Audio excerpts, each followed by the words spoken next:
আসসালামু আলাইকুম। আমরা এই যে রাত্রে খেতে বসেছি। আজকে আমাদের রাত্রে খাওয়ার এই যে সবজি রান্না করেছি, অনেক রকমের সবজি দিয়ে একটা সবজি ভাজি করেছি। এর মধ্যে আলু আছে, গাজর, ফুলকপি, টমেটো, তারপর ফুলকা, আরও অনেক কিছু আছে। আর এইটা আলু এবং টমেটো দিয়ে পাবদা মাছটা খেতে খুবই সুস্বাদু।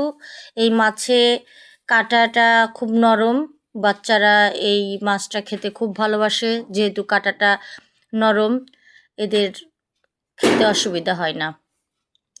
তো আজকে আমরা এটাই খাওয়া দাওয়া করব। আপনাদের কার কেমন রাত্রে কে কেমন খাওয়া দাওয়া করলেন কমেন্টে জানাবেন। আর আমরা খাওয়া দাওয়া করি। আপনারা সবাই ভালো থাকবেন। শুভরাত্রি।